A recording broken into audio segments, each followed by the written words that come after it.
Ever get blindsided by a story? Like something that seems straightforward and then bam, totally flips the script on you. Oh, absolutely. That's what we're all about today, diving deep into Grandma Buford's birthday. Hmm. A listener sent this short story in, and let me tell you, it's sneakier than it It sounds. really gets you thinking. On the surface, it's all heartwarming family stuff, you know? Yeah. Miss Beulah May Buford, her 97th birthday party, the whole shebang. But there's a twist, trust me. Yeah, you think you're in for one thing with this story, and then Exactly. Firesmith, the author, is brilliant with this. He sets up this whole scene, all these details about Miss Buford getting ready, the nurses fussing over her, that anticipation of family tradition. You can practically hear the rustle of her dress, you know? the sensory details are spot on in this one. And that's how he gets you, how he foreshadows without you even knowing it. Ah. Right. Like, there's this bit about how loose her dress feels, and at the time, you just think, oh, elderly lady shrinking a bit, but But then later, whoo, boy, it takes on a whole other meaning. it's masterful. He just eases you into Miss Buford's world, and let me tell you, it's a fascinating place to be, even if it's a little disorienting at times. Oh, for sure. That's where the unreliable narration really kicks in and things get interesting. Oh, tell me about it. We're experiencing everything through her eyes, through her fading memories, and let me tell you, it's not always clear what's real and what's not. And that's what makes it so compelling. We become detectives almost, trying to piece together the truth alongside Miss Buford. Absolutely. Like trying to solve a puzzle but missing half the pieces, and the pieces you do have, well, they're kind of jumbled up, you know?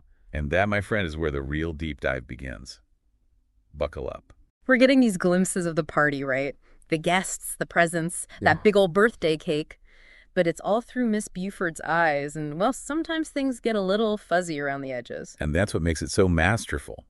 Firesmith, he uses those seemingly insignificant details, like her mixing up who people are, why they're there, Yeah. to really drive home the effect. It's like you'll catch a sentence, like a stray thought, and you're left thinking, wait, what was that? Did you just say? Exactly. And your brain starts trying to fill in the blanks, make sense of it all. Like that part with little Mary, you know?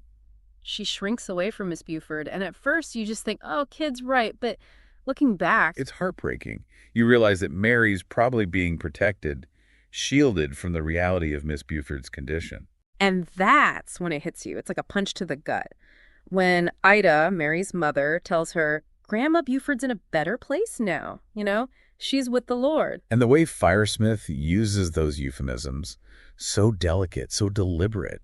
It's like he's gently leading you to the truth without ever actually saying it. It's like the floor disappears beneath you. You realize at the exact same time as Buford does that this isn't a birthday party. It's her funeral. It's such a powerful moment, made even more impactful by the way Firesmith lets us unravel it alongside Miss Buford. Absolutely. And talk about an ending that stays with you. I mean, you finish the story and you just sit there for a minute, you know, processing it all. Oh, absolutely. It stays with you. And I think that's a testament to Firesmith's skill as a writer.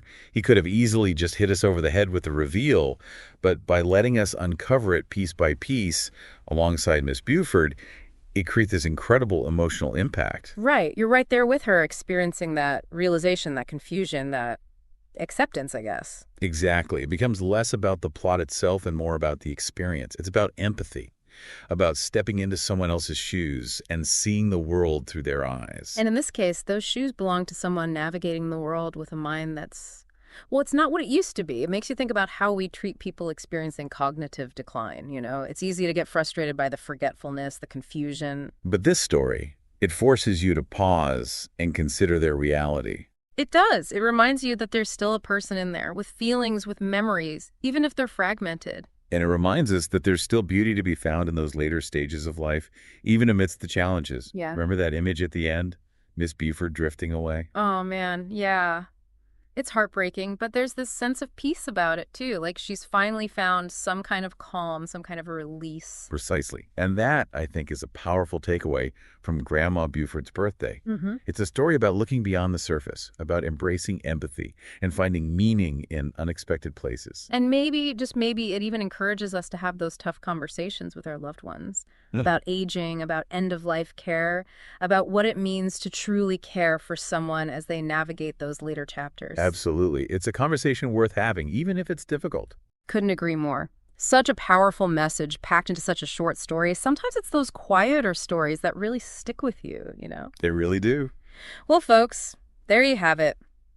Grandma Buford's Birthday, a story that reminds us that sometimes the most profound truths are hidden in plain sight, and that even in our final moments, there's still beauty, still grace, still a story to be told. Until next time, keep those minds curious and those hearts open.